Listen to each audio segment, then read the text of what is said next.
ఆపదామపహర్తారం దాతారం సర్వసంపదాం లోకాభిరామం శ్రీరామం భూయో భూయో నమామ్యహం. జయ శ్రీమన్నారాయణ. ప్రియ భగవద్బంధువులారా, భగవద్గీతలో 5వ అధ్యాయాన్ని మనం అర్థం చేసుకునే ప్రయత్నం చేస్తున్నాం. ఆత్మసాక్షాత్కారము అంటే తనని గురించినటువంటి జ్ఞానం స్పష్టంగా కలగడం. ఇది అర్జునుడికి కావలసింది. తనని గురించి స్పష్టమైన జ్ఞానం కలగడానికి, లేదు తనని గురించినటువంటి ఒక సాక్షాత్కారం తనకు కలగడానికి ఈ పనులన్నీ చేస్తే దృష్టి రకరకాలుగా డైవర్ట్ అవుతుంది కదా. అంచేత ఇవన్నీ మానేసి చక్కగా ఏ అడవుల్లోకో హిమాలయాలకో పోయి ఓ చెట్టు కిందో కొండ గట్టులోనో లేకపోతే కొండ గుహలోనో కూర్చుని హాయిగా తపస్సు చేసుకుంటూ కూర్చుంటే జ్ఞానం సక్రమంగా కలుగుతుంది కదా. అనవసరంగా ఈ చేతులు కాళ్ళు శ్రమపడి యుద్ధం చేస్తూ ఉంటే బాణపు దెబ్బలు తనకి తగిలి, తను వేసే బాణపు దెబ్బలు వాళ్ళకి తగిలి రకరకాల ఇబ్బందులు పడడం, ప్రాణాలు పోవడం, రకరకాల దుఃఖాలు ఏర్పడడం, ఈ తలకాయ నొప్పి వల్ల ఆత్మ సాక్షాత్కారం అనేది ఎట్లా కలుగుతుందా? కనుక హాయిగా ఏ కొండ గుహలోకైనా పోయి కూర్చుంటే మంచిది కదా. అంచేత అది సాధించాలి అనేది అర్జునుడి కోరిక. కానీ శ్రీకృష్ణుడికి అసలు నీకు శరీరం ఇచ్చిందే పనిచేయడం కోసం కదరా నాయనా, పని చేయడం కోసం ఇచ్చిన దాంట్లో నువ్వుంటూ పని మానేసి తిరుగుతానంటావేమిటి? కనుక నువ్వు పని చేయాలి అని చెప్పడం కృష్ణుడి తాత్పర్యం. ఒక అధికారికి ఒక ఆఫీస్ ఉద్యోగం ఇచ్చారు అని అనుకోండి, ఒక పెద్ద ఉద్యోగం ఇచ్చారు. వాడికి ఒక మంచి ఆఫీస్ ఇచ్చారు, వాడికి ఏసీ పెట్టారు, దాంట్లో వాడికి ఒక మంచి కార్ ఇచ్చారు, వాడికి ఒక కొద్దిమంది నౌకర్లని చాకర్లని ఇచ్చారు, వాడికి కొన్ని ఫెసిలిటీస్ క్రియేట్ చేశారు. ఇవన్నీ ఇచ్చింది చక్కగా హాయిగా రూమ్లో కూర్చుని ఏసీ ఆస్వాదించడం కోసం కాదు కదా. దాంతో చేయాల్సిన పని ఏదో ఆ పని చేయడం కోసం వాడికి ఇచ్చినప్పుడు వాడు ఆ పని చేయడం కోసం వాడాలి. తను ఆ ఆఫీసులో ఉన్నంత వరకు కూడా పని చేస్తూ ఉండాలి. అందులోంచి బయటికి వచ్చేసాడు అని అంటే తర్వాత వాడి విషయం వేరు. కానీ ఆ ఆఫీసులో ఉన్నంత వరకు దాని యొక్క నియమాలు, దానికి ఉండేటటువంటి క్రమము అది తెలుసుకోవాలి, తెలుసుకున్నట్లుగా పని చేయాలి ఆఫీసులో ఉన్నంత వరకు. లేదా హాయిగా దాంట్లోంచి రిజిగ్నేషన్ ఇచ్చే బయటకు వచ్చిన తర్వాత వాడి ఇష్టం, వాడు ఎలా కావాలంటే అలా ఉండొచ్చు. ఈ జీవుడికి అంటే మనకి ఈ శరీరం అనేది ఒక ఆఫీస్. దీనికి ఒక చక్కటి మెకానిజం ఏర్పాటు చేసి పెట్టాడు. ఒక మనస్సు, ఇంద్రియాలు, బుద్ధి, ఒక వ్యవస్థ, ఇవన్నీ కలిగినటువంటి ఈ శరీరం అనేది ఒక పెద్ద ఆఫీస్ నీకు ఇచ్చాడు. ఇందులో నేను పట్టుకొచ్చి పెట్టాడు. ఎందుకు పెట్టినట్టు? వీటన్నిటిని పని చేయించకుండా కూర్చోబెట్టి నువ్వెక్కడో కొండ గుహల్లో కూర్చుంటానంటే మంచిదే, కొండ గుహలో నువ్వు కూర్చోవడం అభ్యంతరం ఏం లేదు. కానీ ఆ కొండ గుహలో కూర్చుని చేసే తపస్సుకు కూడా లోపల చలేస్తే ఎవడైనా కాస్త వేడి నిప్పులు పెట్టి నీకు వేడెక్కించేవాడు, లేదు ఎండ ఎక్కువై లోపల ఉక్కబోస్తే ఫ్యాన్ పెట్టి మళ్ళీ దానికి కాస్త చల్లగాలి వేయించేవాడు, ఏ పూటకు ఆ పూట నీకు కాస్త అప్పుడప్పుడు కాఫీయో ఛాయో తాగితే దానికి టైంకి పట్టుకొచ్చి ఇచ్చేవాడు, ఏ పూటకు ఆ పూట నీకు భోజనం చేయాలని ఆకలి వేసినవాడు పట్టుకొచ్చి వాటిని జాగ్రత్తగా అందిస్తూ ఉండేవాడు ఉంటే అప్పుడు నువ్వు ఆ కొండ గుహలో కూర్చున్నా సాగుతుంది. అంటే అక్కడ కూడా నీకు ఇవి కావాలి కదా. నీకు తిండి అక్కర్లేదు, నీళ్ళు అక్కర్లేదు, స్నానం అక్కర్లేదు, సంధ్య అక్కర్లేదు, నిద్ర అక్కర్లేదు, ఆకలి దప్పికలు అనేవే లేకుండా, ఇతర అపేక్షలనేవి లేకుండా నువ్వు అక్కడే ఉండిపోగలిగితే మిగతా బయట ప్రపంచంతో సంబంధం లేకుండా పర్వాలేదు. కానీ నువ్వు శరీరంలో ఉన్నావు కదా, ఈ శరీరానికి ప్రతి పూటకి ఒక అలారం కొట్టడం అలవాటు కదా. పొద్దున్న 7 అయ్యేటప్పటికి కాస్త బ్రేక్ఫాస్ట్ ప్లీజ్ ఒక బెల్ కొడుతుంది. 12, 1 గంట అయ్యేటప్పటికి లంచ్ ప్లీజ్ మరొక బెల్ కొడుతుంది. సాయంకాలం 4:30, 5 అయ్యేప్పటికి స్నాక్స్ ప్లీజ్ అని మరొక బెల్ కొడుతుంది. రాత్రి 7, 7:30 అయ్యేటప్పటికి మళ్ళీ లేదు, దానికి ఏ టైం అయితే ఆ టైం, ఇప్పుడు దానికి జీర్ణం అయిన తర్వాత ఎప్పుడైతే అప్పుడు మళ్ళీ ఇంకొంచెం ప్లీజ్ అని మళ్ళీ కొడుతుంది. ఇవన్నీ కొట్టిన తర్వాత మళ్ళీ దానికి డిశ్చార్జ్ మళ్ళీ కొంత కావాలి. మళ్ళీ ఇందులో ఇవన్నీ జీర్ణం అయిపోయినాయి కనుక వేస్ట్ అంతా వదలవలను బయటికి, దానికి మళ్ళీ ఒక మెకానిజం కావాలి. ఇవి లేకుండా ఉండగలిగే అవకాశం శరీరానికి ఉందా? ఉంటే నువ్వు హాయిగా కొండగోలో పోయి కూర్చో, నో ప్రాబ్లం ఎట్ ఆల్, ఏం ఇబ్బంది లేదు. కానీ శరీరం అనేది అలాగా ఉండదు. ఇది పంచభూతాలతో ఏర్పడింది.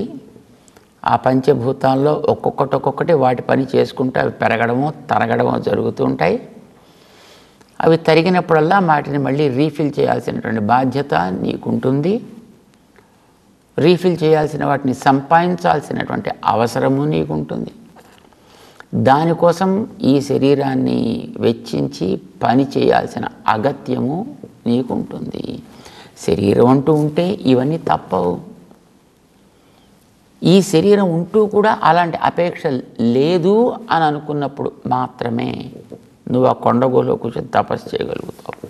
అసలు ఆయన నేను అసలు ఇవన్నీ ఎందుకు తలకాయ నొప్పులు, నేను పోయి కొండగోలో కూర్చుంటానని కూర్చున్నాడు. ఒకసారి ఒక మహర్షి తపస్సు చేసుకుంటానని కూర్చున్నాడు. ఆయన బయట ఉండేటటువంటి ప్రకృతి ప్రభావం చేత అతని వల్ల ఒక పెద్ద భాగవతం ఏర్పడింది. ఆ మహర్షి చక్కగా హాయిగా పోయి జపం చేసుకుంటానని కూర్చున్నాడు. అక్కడికి పరీక్షిత్ అనే రాజు వచ్చాడు. దాహం వేస్తోంది, వేసవికాలం, మండుటెండ, అలసిపోయి వచ్చాడు, దారి తప్పాడు, జనంతో విడిపడ్డాడు. ఎవడైనా ఒక నీటి చుక్క పోస్తే చాలనుకున్నాడు. పాపం ఇటోటు చూశాడు. చెట్టు కింద ఒక మనిషి కనిపించాడు. ఆయన దగ్గరికి వెళ్ళాడు. ఈయన అడిగాడు. ఆయన వినే దశలో లేడు. తపస్సు చేసుకుందామని కూర్చున్నాడు. ఆయన పాప ఆయన వినే దశలో ఉంటే కావలసినటువంటి అతిథి మర్యాదలు ఏవో చేసి ఉండేవాడేమో ఆయన.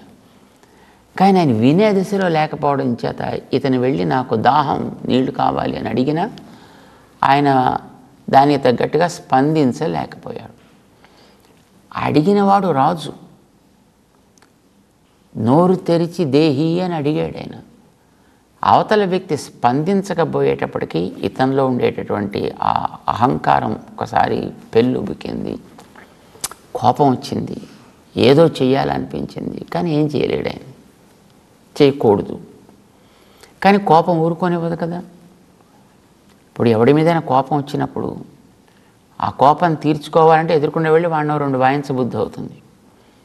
వాడు పెద్దవాడయి ఉండి వాడి చేతిలో ఇంకో ఆయుధం ఏదో ఉండి లేకపోతే వాడికి ఇంకో సాధనం ఏదో ఉండి వాడు వీడిని ఏదో చేస్తాడు అనుకున్నప్పుడు ఈ కోపాన్ని 2 వేసి వీడి తీర్చుకోలేడు. వాడి మీద తీర్చుకోలేడు. కానీ వెనక్కి తిరిగి ఈ తలుపును కొట్టడం, ఆ పక్కన ఉండే పుస్తకాన్ని విసరడం, లేదా ఆ పక్కన ఉండే ఇంకొక వస్తువుని ఏదో తగలబెట్టడము, ఇలాంటి పనులు ఏవో చేసి తనలో కలిగినటువంటి ఆ కోపాన్ని ఏదో చెయ్యాలనేటువంటి ప్రతీకార వాంఛని వాడు తీర్చుకుంటాడు. లేదా బయటికి పోయి వాడి దగ్గర వీడి దగ్గర వచ్చినవి రానివి ఉన్నవి లేనివి ఏదో వాడికి వెళ్ళకక్కి అయినా తన కోపాన్ని, వాడే పెద్ద ఆఫీసర్ అనుకోండి, వీడు ఉద్యోగం ఇచ్చినవాడు అనుకోండి, ఏమనంటే వీడు ఉద్యోగం పీకేస్తాడు అనుకోండి, ఇంకప్పుడు ఇలాంటివి కూడా చేయలేడు వాడు. అంచేత అక్కడికి వెళ్ళి ఇంకా ఏదో పక్కన లేకపోతే తలుపులు తీసుకుని తన్ని తాను కొట్టుకుంటూ ఏడుస్తూ కూర్చుంటాడు. చేయగలిగితే ఇతరుడి మీద చేస్తాడు, లేకపోతే తన మీద చేసుకుని ఏడుస్తాడు. ఎక్కడో ఒక చోట ప్రతీకారాన్ని అయితే తీర్చుకోవాలి, కక్కాలి. వెళ్ళినవాడు పరీక్షిత్తు రాజు. ఏదో చెయ్యాలి. ఇటు అటు చూశాడు. చూస్తే అక్కడ ఏదో ఒక పాము కనిపించింది. చనిపోయిన పామా నిజమైన పామా తెలియదు. కానీ అతనికి ఆ కనిపించిన దాన్ని తీసి ఆ ఋషి మెడలో వేశాడు. ఆయన మామూలు పామును వేస్తే ఋషి ప్రభావంతో అది ప్రాణం పోయిందో, లేదు ప్రాణం పోయింది ఏదో ఆ పక్కన ఇటు అక్కడో ఇటో పడుంటే తీసి దాన్ని తన ధనస్సుతోటి తీసి ఆ ఋషి మెడలో వేసి తనకి కాస్త ఏదో చేశాను ప్రతీకారం అని అనుకుంటూ అక్కడి నుంచి పక్కకి పోయాడు. దాహం తీరిందా దానివల్ల? ఏం కాల. తర్వాత ఏం చేశాడు అనేది మనకు తెలియదు. కానీ కాసేపటికి ఆ ఋషి యొక్క పిల్లాడు వచ్చాడు. సాయంకాలం అయింది. మామూలుగా ఇతను తపస్సు నుంచి బయటకు వచ్చే సమయం వచ్చింది. అదే సమయానికి కొద్ది ముందుగా పిల్లవాడు కూడా వచ్చాడు. చూశాడు తన తండ్రికేసి, మెడలో పాము కనిపిస్తోంది, చనిపోయింది. ఎవడు వేశాడు దీన్ని అని అతని కోపం వచ్చింది. నా తండ్రి మెడలో చనిపోయిన పావుని వేసి అపవిత్రపరుస్తాడా, లేదా నిజమైన పావుని వేస్తే తండ్రి ప్రభావంతో అది కాస్త ప్రాణం వదిలిందా? మరి ఏమైనా కానీ ఎవడైతే ఈ పావుని నా తండ్రి మెడలో వేసి అవమానించాడో వాడికి పాముల్లోకెల్లా తీవ్రమైనటువంటి పామైన తక్షకుడు కరిచి వాడు వారం రోజుల్లో ప్రాణాన్ని వదులుగాక అనో పెద్ద శాపం పెట్టేసాడు. ఇంతలో తండ్రి కళ్ళు తెరిచాడు. ఏం జరిగింది తెలిసింది ఆయనకి. అయ్యయ్యో అని పాపం లబోదీవో మొత్తుకున్నాడు ఆయన. ఎందుకని అంటే పిల్లవాడు శపించాడు. పిల్లవాడికి తండ్రి మీద ఉండే ప్రేమ చేత శపించాడు. కానీ పాపం తండ్రి అనుకున్నాడు, ఒరే తప్పు కదరా, నేను తపస్సులో కూర్చున్నప్పుడు ఎవరైనా అతిథి అభ్యాగతులు వస్తే ఉండి చూసుకుని వాళ్ళకి కావాల్సిన పనులు చేయడం నీలాంటి వాళ్ళ బాధ్యత కదరా. నువ్వేమో చిన్నపిల్లవాడివి, ఆడుకోవడానికి ఇక్కడికో అక్కడికో పోయావు. ఆ వచ్చిన వాడికి పాపం చూసేవాడు ఎవడు లేకపోతే బాధ కలిగింది. వచ్చిన వ్యక్తిని బాధ పెట్టడం మంది తప్పు కదా, నువ్వు ఇక్కడ లేకపోవడం నీది తప్పు కదా, నా మెడలో వేయడం వాని తప్పు కాదయా వేసినవాడు. ఎవడనుకుంటున్నావు వేసింది? మహానుభావుడు ఋషి కనుక పాపం తన యోగ దృష్టితో చూశాడు. ఆ దేశాన్ని పాలించే మహారాజు పరీక్షిత్ నరేంద్రుడు అని తెలిసింది. అయ్యో ఎంత తప్పు జరిగింది. తప్పు చేసింది నువ్వు, నిజానికి ఆ వ్యక్తి కాదు. ఆ వ్యక్తి అవసరంతో వచ్చాడు. అవసరాన్ని ఆదుకోవడం మన బాధ్యత, ఉండేవాళ్ళెవరో వాళ్ళ బాధ్యత. మరి నువ్వు లేకపోతేవాయి, నేను యోగంలో కూర్చుంటున్నాయి కనుక జరిగింది తప్పు.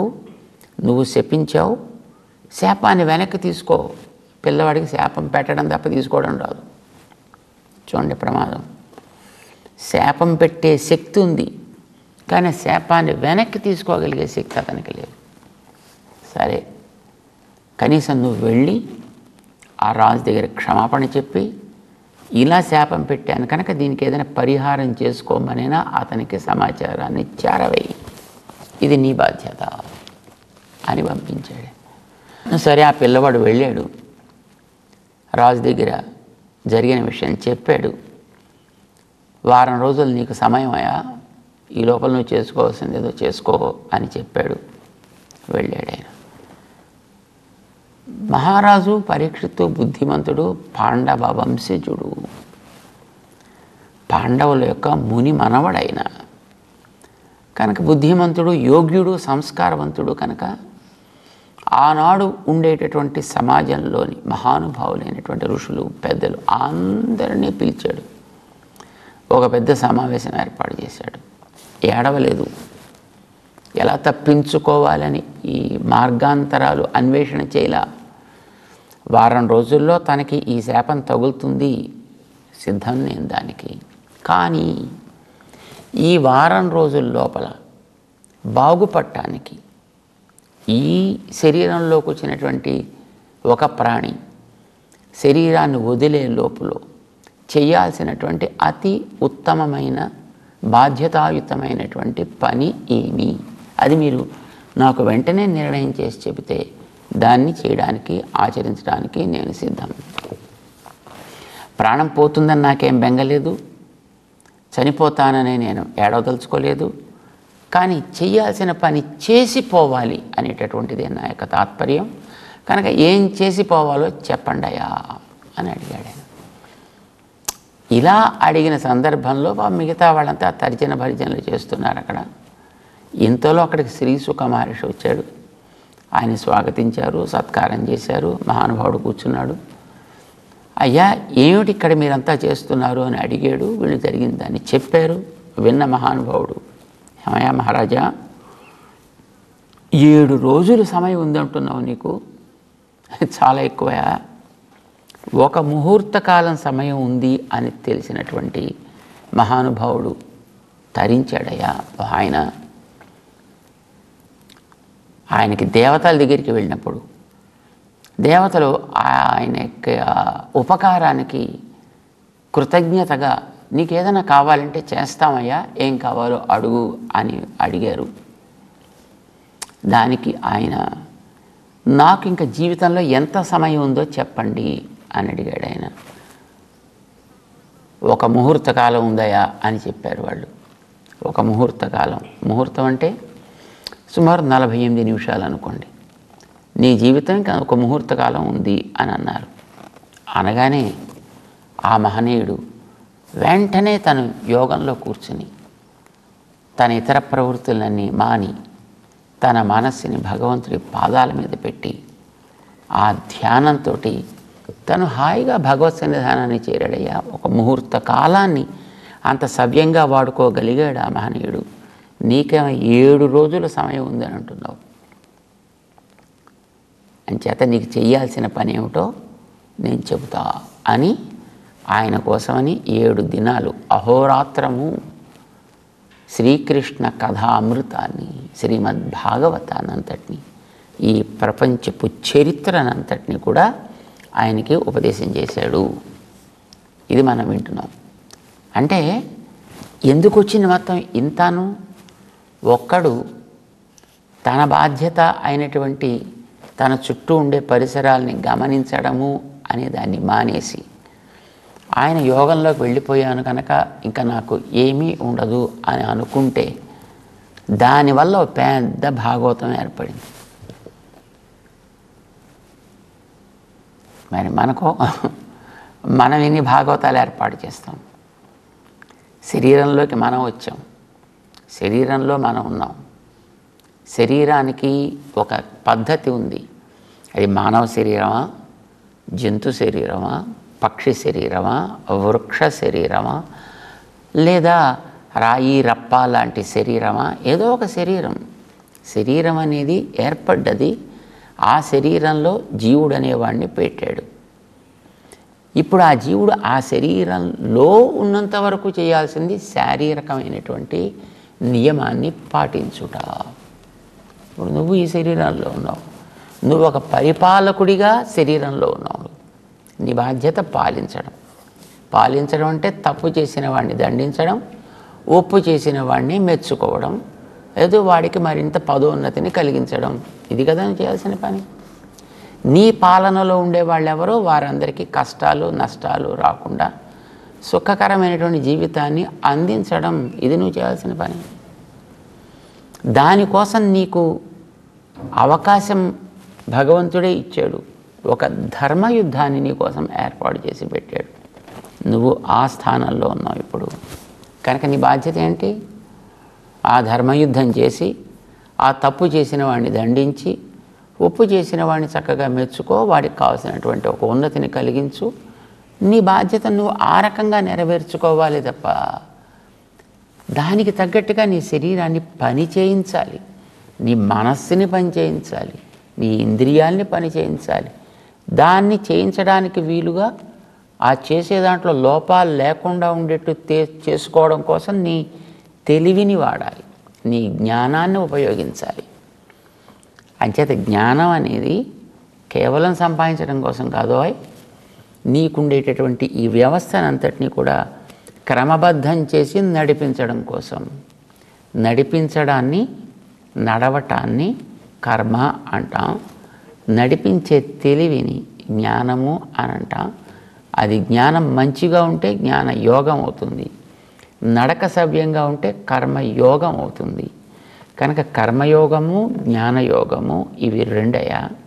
ఇవి రెండు వేరు వేరు ఫ్యాకల్టీస్, దాంట్లో సందేహం లేదు. పని పనే, తెలివి తెలివే.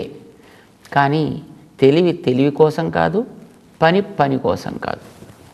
తెలివి పని కోసం కావాలి, పని తెలివితో సాగాలి. ఇలా సాగినప్పుడు మాత్రమే నువ్వు చేరాల్సిన గమ్యాన్ని సవ్యంగా చేరతావయా.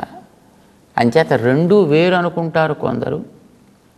రెండిలో ఉండేటటువంటి ఆ లక్ష్యాన్ని, అంటే నువ్వు తెలివికి లక్ష్యం సుఖకరమైన జీవితాన్ని సాగించడం, చేసే పనికి లక్ష్యం సుఖకరమైన జీవితాన్ని సాగించడం.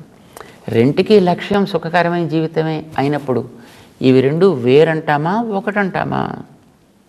కావటానికి రెండు వేరైనా రెంటి లక్ష్యం ఒకటైనప్పుడు ఇవి రెండు ఒకటి అని మనం అండంలో ఆక్షేపణేమీ అవసరం లేదు. అయితే ఇందులో దేని మీద మనం దృష్టి పెట్టాలి అనేది ఆలోచించినప్పుడు మాత్రం నువ్వు తెలిసి చేసినా తెలియక చేసినా పని చేయడం అనేది బాధ్యత. కనుక పని చేయడం అనేది చాలా అవసరం. ఈ శరీరపు వ్యవస్థ అంతా పని చేయడానికి ఏర్పడ్డది. కనుక పని చేసుకుంటూ పో. తెలివితో చేస్తే సుఖంగా చేరతావు, తెలివి లేకుండా చేస్తే అప్పుడప్పుడు ప్రమాదాల్లో పడడానికి అవకాశం ఉంటుంది.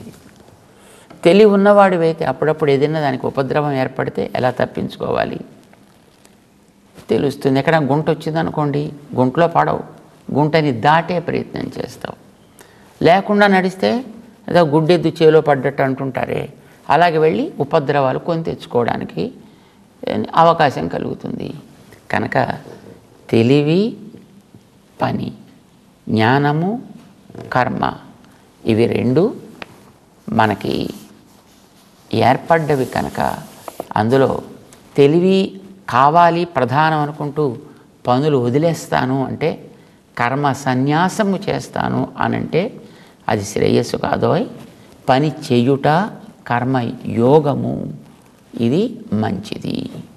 కర్మ సన్యాసం కంటే కర్మయోగ విశిష్యతే. తయోస్తు కర్మ సన్యాసాత్ కర్మయోగో విశిష్యతే అంటూ చేయాల్సిన పని యొక్క అవసరాన్ని, దానివల్ల కలిగేటటువంటి ప్రయోజనాన్ని, అది ఎంత సులభంగా చేయొచ్చును. పనులు మానేసి దీంట్లో కూర్చోవడం కంటే పనులు చేస్తూ దీంట్లో కూర్చోవడం అది సుఖం కదండి. అది ఏ రకంగా మనకి సౌకర్యము శీఘ్ర ఫలదాయిని అవుతుంది అనేదాన్ని 5వ అధ్యాయంలో శ్రీకృష్ణుడు ఉపదేశం చేస్తున్నాడు. దాన్ని మనం కూడా తెలుసుకోవాలి, మంచిగా పనిచేయడం నేర్చుకోవాలి. ప్రయత్నిద్దాం. జై శ్రీమన్నారాయణ.